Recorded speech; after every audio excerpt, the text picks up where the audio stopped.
know what? Feeling good. It's been a big relief. A lot of talk, a lot of back and forth.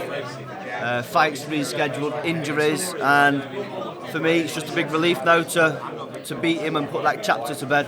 What was your thoughts when we went to the scorecards? I mean, Bob Arum and Tony Bellew felt it's far too wide, but are you happy with the scores? And that's fine. I'm not a judge. I can only control what I controlled in the ring. I thought I won the fight, and I was confident we're going to get the victory tonight.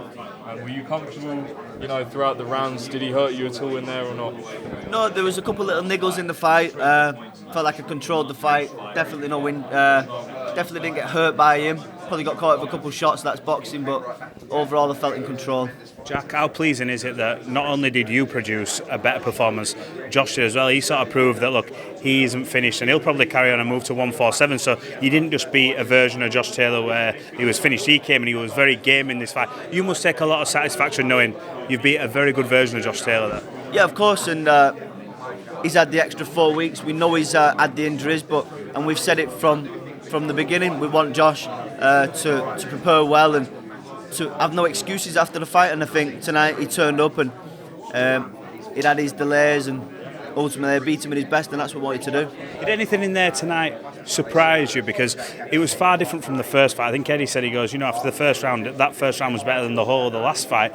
You were controlling him behind the shoulder, giving him very narrow angles. Did anything surprise you in there tonight from Josh? No, I knew he had to be better tonight. I knew Josh was going to up his game. I had to up my game, and I think I did that. Okay, and obviously what next? Everyone wants to know what you want to do. You said you want, obviously, to put this Taylor chapter to bed. As fans, it was exciting. It was a great build-up. I know you maybe don't want a trilogy now, but if the money was right in future and Josh wanted it, would it consider it maybe after a world title? Yeah, listen, you consider all options. And like you said, if it makes sense, it makes sense. I would love to go and fight for a world title and win a world title, but again, that's out of my control. I'll stay in the gym, I'll speak to Sam, I'll speak to Eddie, and I'm sure the correct decision will be made. You said before the fight you felt a victory over Josh Taylor finishes him. I know it's, some things are said to build the fight, but do you feel he can come back from that? Yeah, listen, I beat him well tonight, but we both put on a great fight, so and you'll have to speak to Josh. I don't know what his career plans are. Maybe he moves up to welterweight, maybe he calls for the rematch, but whatever Josh does, I wish him well.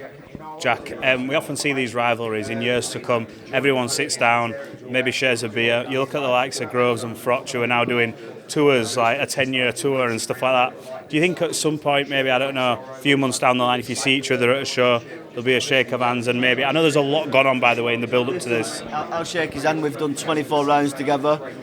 We've had a great fight there. I respect him as a fighter. I'm not going to predict the future and say we're going to be best friends, but you never know what the future holds.